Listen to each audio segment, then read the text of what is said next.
Olga was 36 years old, and she had strictly forbidden her daughter from dating. It was the 14th, and on December 2, 25, Olga's remains were discovered in the basement of her own home. What began as a family conflict escalated into a serious criminal case. This took place in Prokopyevsk, a small mining town in the Kemerovo region.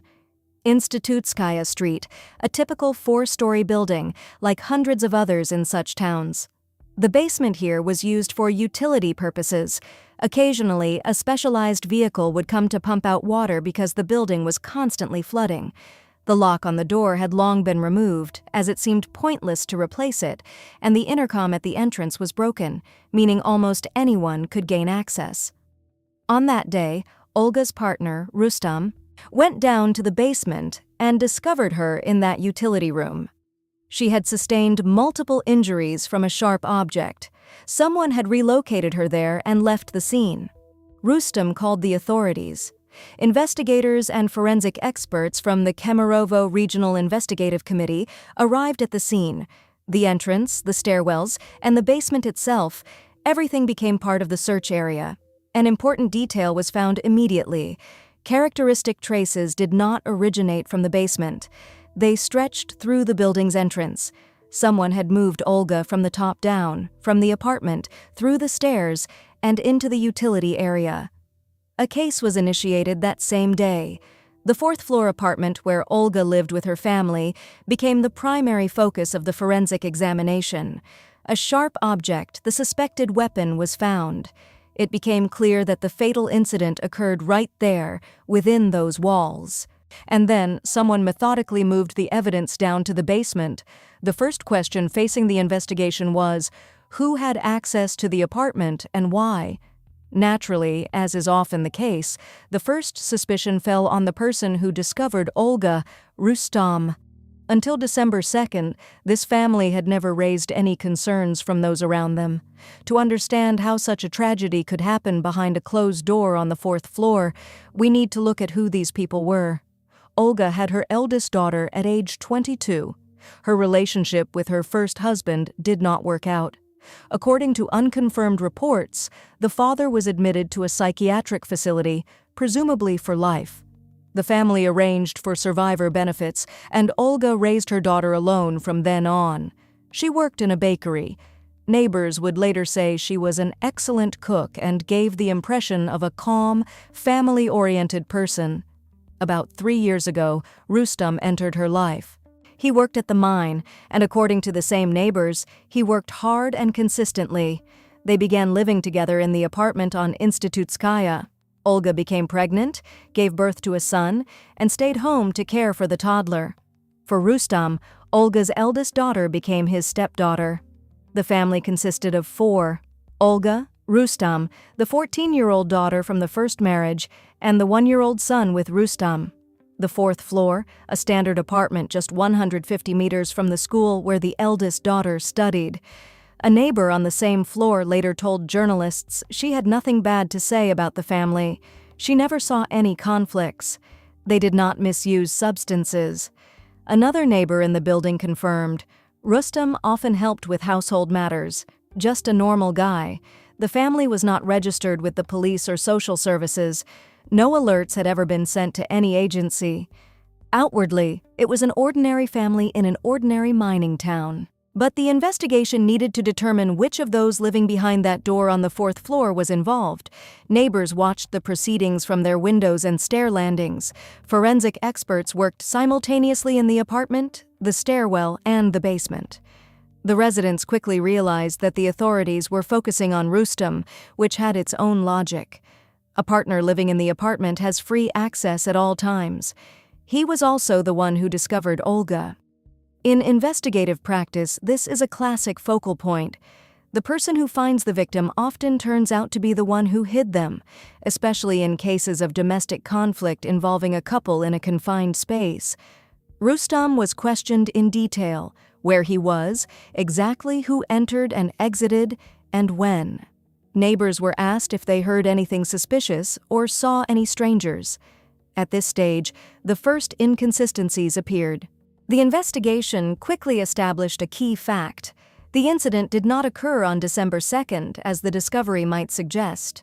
It happened the evening before, on the 1st, and Rustam was not in the apartment on the evening of December 1st. He was at work. His alibi was checked and fully confirmed. The theory regarding the partner, which initially seemed the most obvious, began to fall apart within hours. But if not him, then who? 3 people remained in the apartment that evening: Olga, her toddler son, and her 14-year-old daughter. And as it would later turn out, the daughter had a guest that night. By the evening of December 2nd, the investigation was looking in a completely different direction.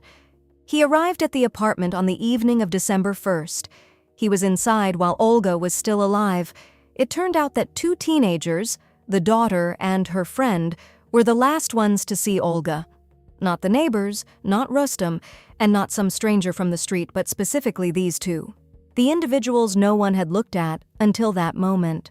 On December 3rd, the press services of the Investigative Committee and the Kemerovo Region Prosecutor's Office released an official statement, putting everything in its place.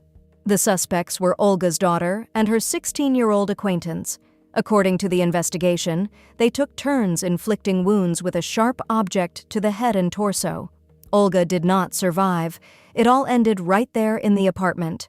Afterward, both of them moved her down through the stairwell to the basement and left her in the utility room. A case was opened regarding a serious group offense. Both were detained. Neither had previously been flagged by the police or social services. Simultaneously, the prosecutor's office began an inquiry into how the school and social services had handled these teenagers to see if there were any oversights. But formally, there was nothing to find fault with. The family had no red flags, and neither teenager was on any watch list. Everything looked perfectly normal until the evening of December 1st. After classes, the school on Institutskaya was noisy. Younger students played in the snow and ran between garages. Older students stood aside, talking quietly, and when adults appeared, they immediately switched to whispers. They were all discussing the same thing. How could their classmate have done such a thing? Journalist Igor Epifantsev visited both the home and the school. He spoke with those who knew the family and those who studied nearby. The picture he gathered was strangely ordinary. In recent months, the girl had started skipping classes, but her explanation was simple. She either overleapt or had to babysit her younger brother. When she returned, she quickly caught up with the curriculum, and the teachers had no major issues with her. Teachers would later say they noticed absolutely nothing that would have caused alarm. No aggression, no complaints, no significant behavioral changes.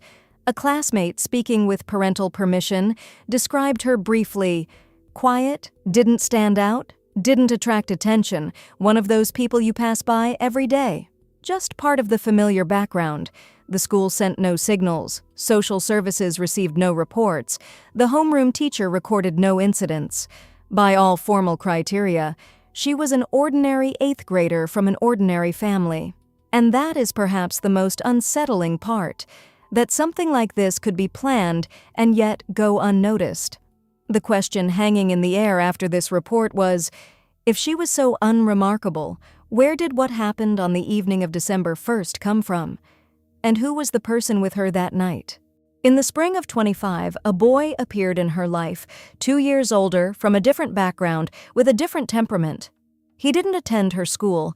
According to one student in the same grade, he attended a specialized educational institution. He began meeting her after school and walking her home. Classmates noticed immediately: a new person, older, an outsider, the type of person who arrives and immediately changes the dynamic. The classmates didn't like him. The student who spoke to the journalist described him bluntly: aggressive. He spoke to them condescendingly. He would insult others for no reason and could provoke a fight out of nowhere. He didn't just walk with the girl. It was more like he loomed over her, like someone who considered himself of higher status. People felt uncomfortable around him, but no one his age openly confronted him. To an outside observer, it was a familiar picture: a quiet 8th grader and an aggressive older boy from a different environment. The type often described as a bad influence, the kind of person other parents don't want near their children. and simultaneously, the person who is later easy to blame for everything that follows. Olga saw him and knew about him. The boy came to the house and appeared at the school. He didn't hide at all. And it's impossible to hide such a relationship near your own building, especially when you are 14 and living under the control of a mother who definitely has an opinion on who her daughter should be spending time with. Olga did not approve of him, and that, as would later become clear, triggered the chain of events leading to the evening of December 1st. According to the Baza Telegram channel, citing a source in law enforcement, the 14-year-old gave a reason: her mother. More specifically, everything her mother demanded of her: not staying out late, coming home on time, doing homework, babysitting her younger brother. Most importantly, her mother categorically disapproved of the boyfriend. Constant arguments, constant control, constant pressure. That's how the situation was described by the detainee. These were standard generational conflicts that heightened the general tension within the home. All of this built up, and at some point, according to her own words, it became unbearable. Baza published this on December 3rd. The details immediately spread through federal news feeds, and the headlines became even sharper. Fatal act over homework. Daughter didn't forgive mother's restrictions. The motive in these headlines looked monstrously simple: a curfew, a boyfriend who wasn't allowed in the house. No, we must stop here. Everything listed are situations thousands of families face every day. Arguments over schoolwork, slamming doors, shouting quote 3. Almost everyone goes through this. None of that, in itself, explains what happened on the evening of December 1st. This is where the gap between the motive and the actual actions first appeared. Restrictions are one thing. 8 injuries with a sharp object are something else entirely. There is an abyss between the two that a typical domestic conflict does not explain. The investigation understood this as well. The Shot Telegram channel published material that shifted the entire story into a different light. The teenagers had planned everything in advance. Not that evening, not in that minute, but well before. Baza confirmed the same information through its source. He didn't just come to the apartment on December 1st as a guest. He came with a specific purpose. They waited for the right moment and attacked together. This changes everything. Not a quarrel that got out of hand, not a moment of hysteria, not a sudden outburst where you grab the first thing you see and a second later don't understand what you've done. Here, everything was structured differently. A decision, coordination between two people, waiting, and only then, the action. Each stage was separated from the previous by time, which means there was awareness. Both had the opportunity to stop. Neither did. A separate detail published by Baza stated that, according to a source, the boy had planned in advance to obtain illegal substances online. The specific reason was not clarified. Confirmations for this from other sources had not appeared at that time. However, the key word here is in advance. It is this word that moves the events from the category of teenage emotional outburst to the category of premeditation. And premeditation at 14 is a completely different conversation, both for the legal classification and for understanding what those handling the case were actually facing. Olga was home with 2 children, her toddler son and her eldest daughter. A typical Monday evening in a 4th-floor apartment. It was already dark outside.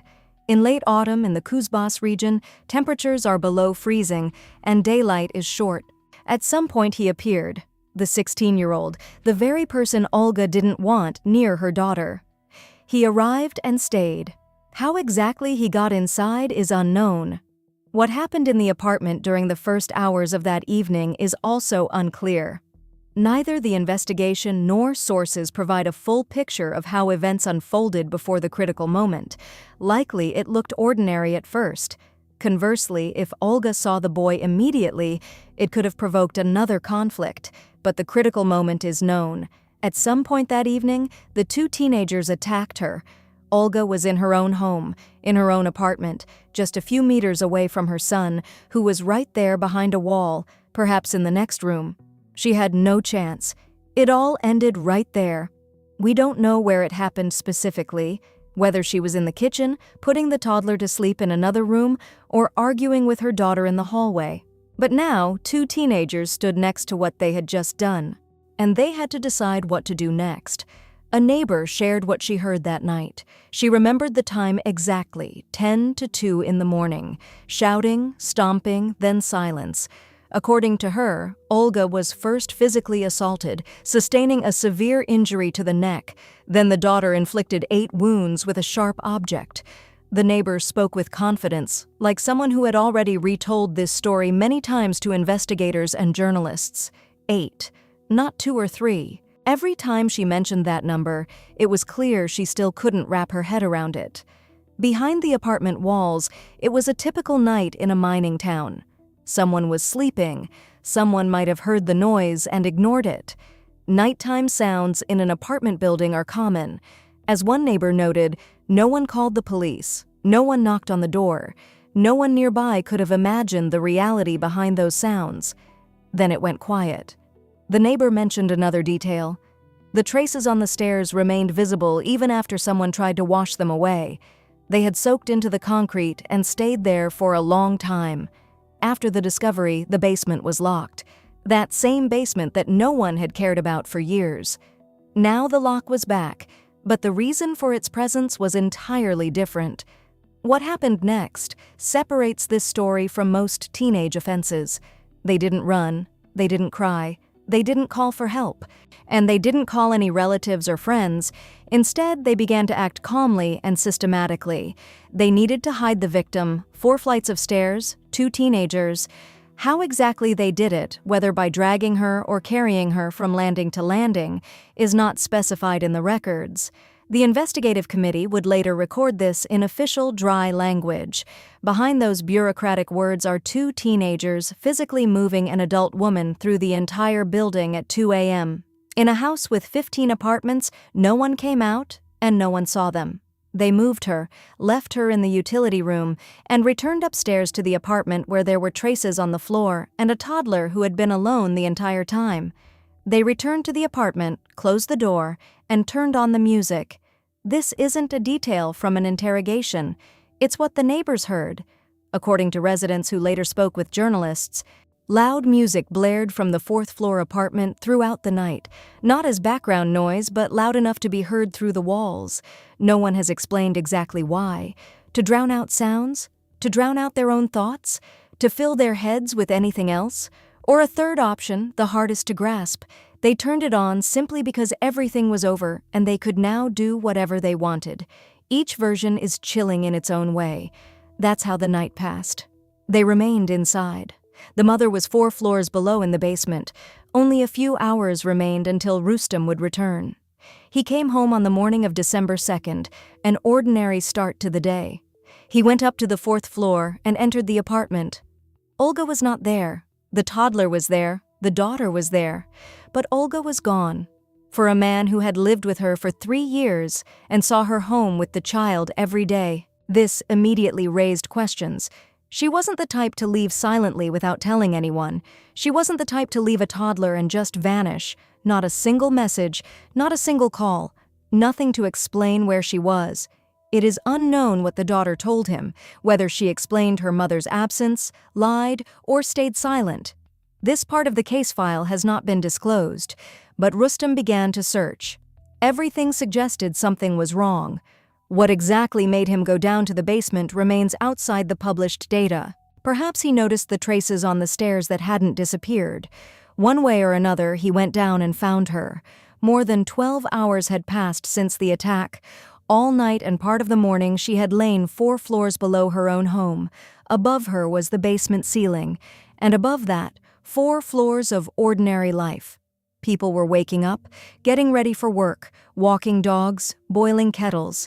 None of them knew that their neighbor was lying directly beneath them.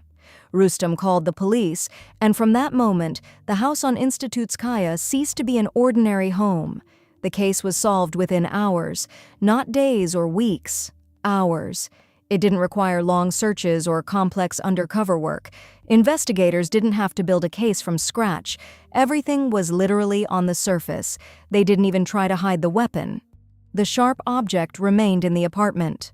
The stairs weren't fully cleaned, the clothes weren't thrown away, and they didn't flee.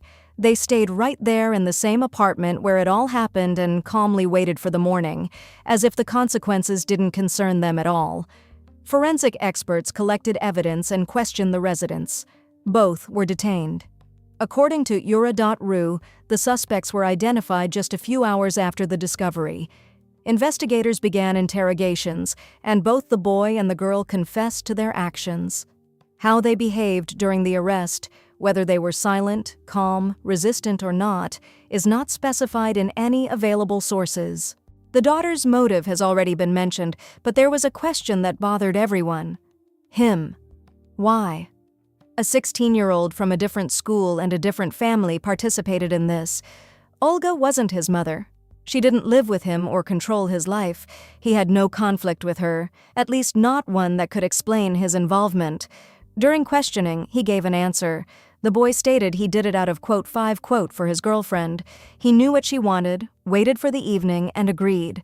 Not because he hated Olga, not because he was forced or blackmailed, but because he wanted to "six" his partner, to do what she asked.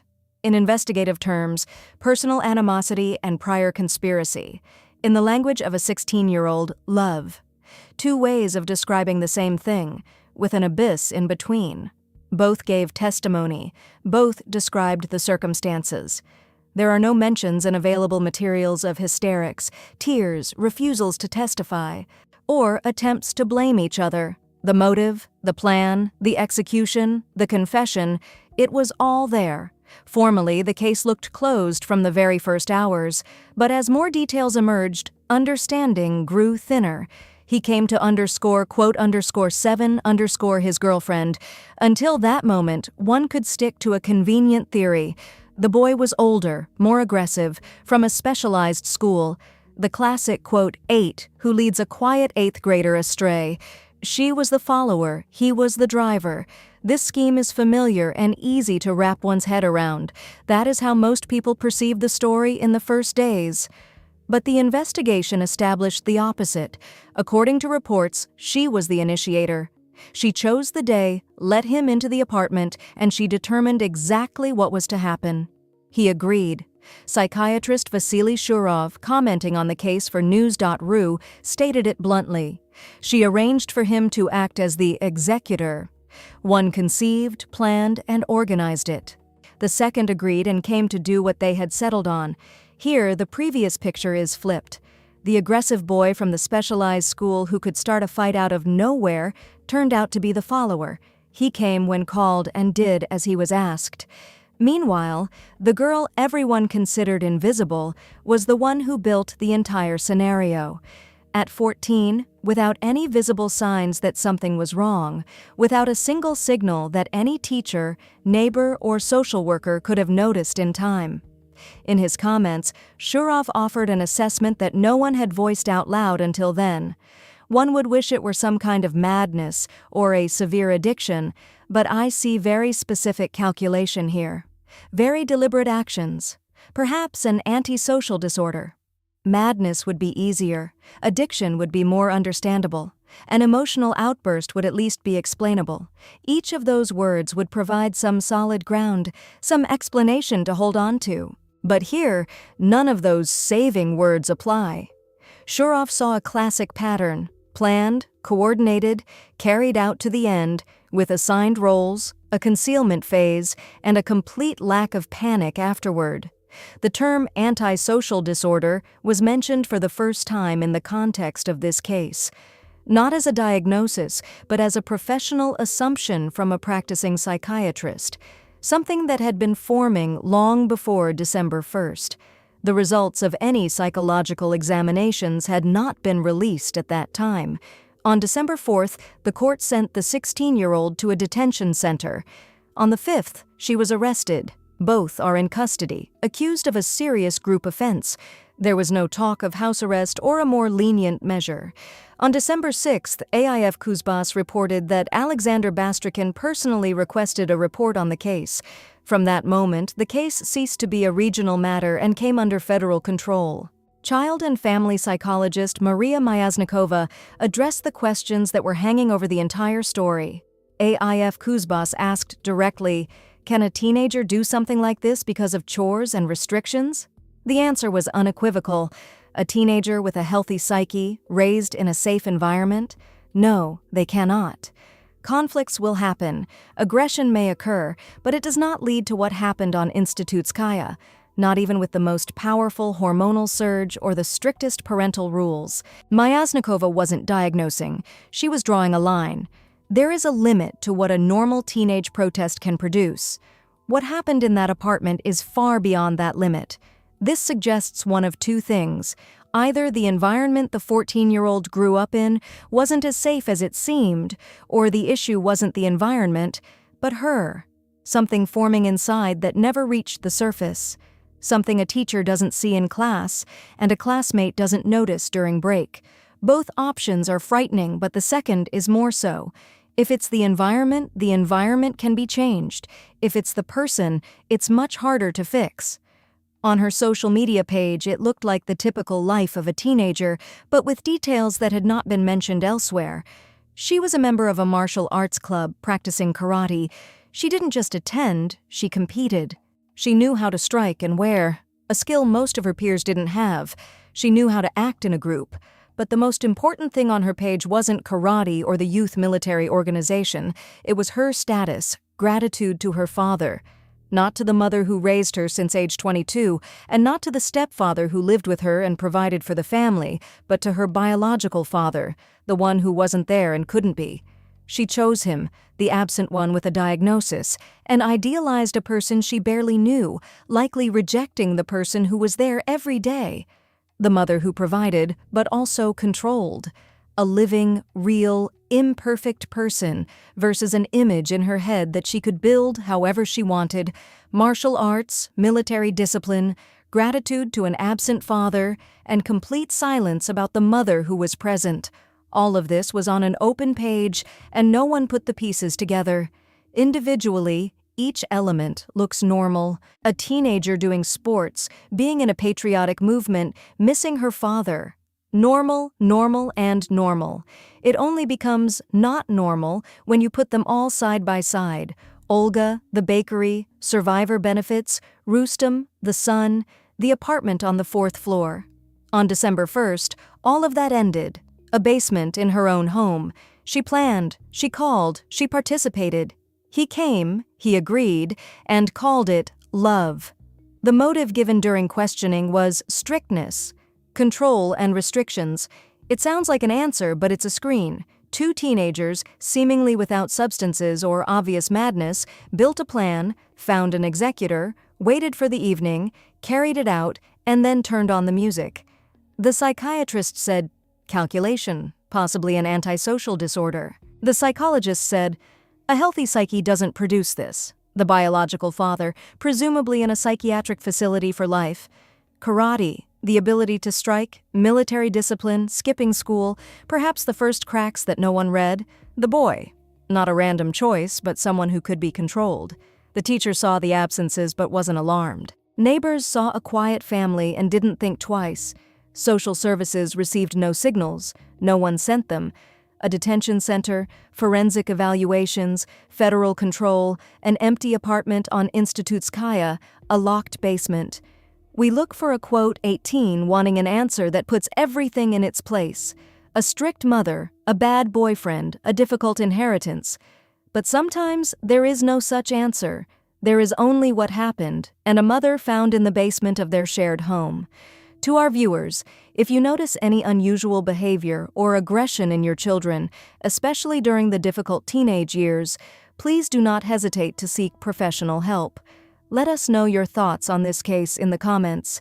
Subscribe to the channel, like the video, and we'll see you next time.